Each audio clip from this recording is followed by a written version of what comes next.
දැන් A එකක් ගත්ත කියලා රෑන්ක් එන්නේ නැහනේ නේ. A එකෙන් එහාටත් තව ගියොත් තමයි රෑන්ක් එකක් එන්නේ. සමහර ළමයි අහනකොට රෑන්ක් එකක් දාන්න ඕනේ. හරි. රෑන්ක් එක දාන්න බෑ. විශේෂයෙන් ඔයාව කවුරු හරි ටියුෂන් එකක ගුරුවරයෙක් විසින් රෑන්ක් එකක් දාන්න පුළුවන් දඩ පොරක් කියලා අඳුරාගෙන තියෙනවා නම් ඇරෙන්න. විශේෂයෙන් ෆස්ට් ෂයි වෙලා. පැහැදිලිද? සෙකන්ඩ් ෂයි තර්ඩ් ෂයි උන්ට රෑන්ක් දාන්න බෑ. මං කීවේ මම rank Kurunegala district first shy එකේ 3. ඒතර මොකක්ද ඒ? දැන් කුණුහරුපයක් වගේනේ. හරි. ඒක වෙන්නේ මෙහෙම. අපි වගේ මිනිස්සු ඉන්නවා ෆස්ට් ෂයිම හැදෙන ගහ දෙපැත්තෙන් දැනේ නෙවෙයි. හරි. දැක්කහම හිතන අපෝ මුට ලකුණුත් නැහැ මෙලෝ රහන්නේ නැහැ. හැබැයි අපි වගේ මිනිස්සු සෙකන්ඩ් ෂයි තර්ඩ් ෂයි ඇතුළේ තව වැඩ කරනවා. පැහැදිලිද? වැඩ කරලා අපිවත් නොහිතන විදිහට අපි මෙතනට යනවා. පටන් ගන්න මෙහෙන්. හරි පටන් ගන්න මෙහෙන්. රෑන්ක් එකට නෙවෙයි ටාගට් කරන්නේ. හරි. මුලින් ඉන්න S නම් C කරපන්. C එක B කරපන්. B එක A කරපන්. විභාගේ නම් වෙලා A එක අපි A+ කරමු. පැහැදිලිද? එහෙම නැතුව එක රැයින් රෑන්ක් දාන්න බෑ. හරිනේ? රෑන්ක් දාන්න පුළුවන්ම කියලා අඳුරගෙන ඔය O level කාලෙම නුවර කුරුණෑගල ගාල්ල මාතර කොළඹ වගේ දිස්ත්‍රික්කවල ලොකු ඉස්කෝලවල කෙලින්ම මූණන් රෑන්ක් එකක් දායි කියලා හිතන ළමයි ටිකක් ඉන්නවා. පැහැදිලිද? ඒක ගුරුවරු විසින් අඳුරා ගන්නවා. ඌ ෆස්ට් ටයිම් ගොඩක් වෙලාට රෑන්ක් එක දානවා විශේෂ කර්මයක් සෙට් උන් නැත්නම් විභාග වෙලාවේදී. තව කලාතුරකින් ඉන්නවා second shy third shy rank දාන පැහැදිලිද? මමත් උදාහරණයක් නේ ආය අමුතුවෙන් කියන්න ඕනේ නෑනේ. මම දැනන් හිටියද මං රෑන්ක් එකක් දායි කියලා. ඕ මං දැනන් හිටියේ. මෙන්න මෙහෙම වුණේ. හරි. මේ අසේල සර්ගේ දවස්වල අසේල රණසිංහ සර්ගේ තමයි මම කෙමිස්ට්‍රි ක්ලාස් ගියේ. හරි. එතකොට මං රෑන්ක් එකක් දායි තියා මම මෙඩිසින් යයි කියලා හිතන් හිටපු පිරිසක් හිටියා. හරි මට කවදාවත් ඔය කවුරුවත් කියලා නැහැ. ඒ අපෝ උඹට නම් මෙඩිසින් යන්නවත් බෑ. ඒ වගේ කතා නම් කියලා නැහැ මොකද. හරි. එහෙම කිව්වනම් මම කැමතියි හැබැයි එහෙම කියලා නැහැ. එතකොට මට වෙච්ච දේ තමයි හරි. මට වෙච්ච දේ තමයි අසේලසේ ක්ලාස් එකේ මට මතක විදිහට ළමයි 2000ක් හිටියා. කුරුණෑගල.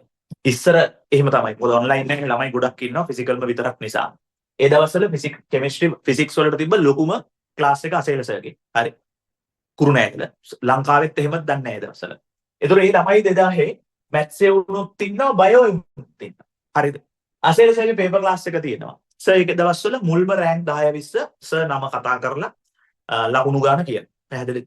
මේ ගොඩක් දවස්වලට පේපර් ක්ලාස් එකේ මම මුල් 10 ඇතුළේ හිටියා. එදාම තේරුම් ගත්තා. එහෙම එතනට එක දවසින් ආවේ නෑ හොඳ. අයින් ඒකයි කියන්නේ. S එකේ ඉඳගෙන රෑන්ක් වලට හිනවවන්න එපා. S එකේ ඉඳගෙන හිනවවන්න පුතේ 100 එකක් ගන්න. එක දවසෙන් ලැම්බෝගිනි ගන්න බෑ. එහෙනම් ගිහලා කුඩු විකුණන්න බෑ. පැහැදිලිද? හරි. එහෙනම් ඔයා ඉන්නවා මුල් 10 ඇතුලේ. මම හරි.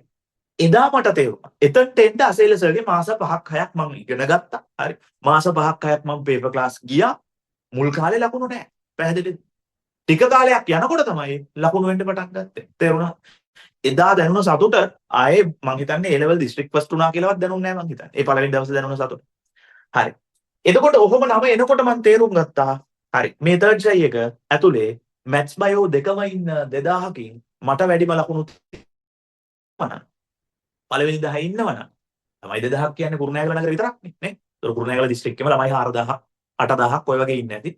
ඒක ඇතුලේ මම මේකේ හිටියා. පැහැදිලි. එදා මං හිතාගත්තා හරි මම රෑන්ක් එකක් දාන්න පුළුවන් ඇති. මොකද මැත්ස් එකේ උන් ඉද්දි ෆිසික්ස් ක්ලාස් එකක මට මෙතනට එන්න පුළුවන් වුණා නම් බයෝ උන් විතරක් ඉන්න ෆිසික්ස් ක්ලාස් එකක ඕක ලොකු අවුලක් වෙන්නේ නැහැ නේ. හරි. බයෝ උන් විතරනේ බං. මම සටන් කරන්නේ බයෝ උන් එක විතරනේ. හරි. ඉතින් ඒ නිසා අන්තිමට මේක හම්බුණා.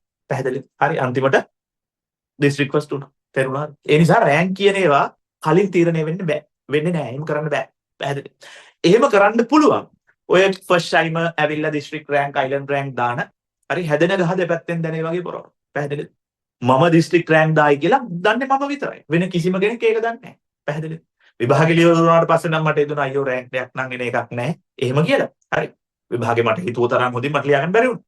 පැහැදිලිද? හරි. එතකොට මම විතරමයි දන්නේ මට රෑන්ක් එකක් දාන්න පුළුවන් කියලා. පැහැදිලි. විභාගෙ ලියුවට පස්සේ මට හිතුණා අපෝ පොඩ්ඩක් පොඩි පොඩි දේවල් ටිකක් කෙලවුණා. හරි. ඔය සුළු කරන ඒවා එහෙම එහෙම වැරදුනා. එතකොට මට හිතුණා මේක බැරි වෙයි කියලා. හරි. හැබැයි මේ අවසානයේදී කිසි ප්‍රශ්නයක් වුණේ නැහැ. මම ඒක කොට තේරුණා. හරි. පුදුමයිද? මටම පුදුමයි. මම දිස්ත්‍රික් ෆස්ට් වෙන්න නෙවෙයි හැදුවේ. මම හදපු ටාගට් එක මම කියන්න. මම හිතාගත්තා දිස්ත්‍රික් කියන පළවෙනි 10ට එනවා කියන්නේ. පැහැදිලිද? පළවෙනි 10ට. හරිනේ. අන්තිමට නතර වුණේ එක වෙලා. මටම පුදුමයි මොකද? හේතුව බං මොකෙක්වත් මං රෑන්ක් දායි කියලා හිතුවේ නැහැ. හරි. ඒක දන්න එකම මිනිස්සයා මම මේ ලෝකේ. මං විතරයි දන්නේ වෙන කවුරුවත් දන්නේ. හරිද? ඉතින් ඔය වගේ අනාගතයක් ඔබටත් හිමි වෙයි පුතේ. ඒ වෙනුවෙන් වැඩ කරපන්. හරිනේ? ඕකේ.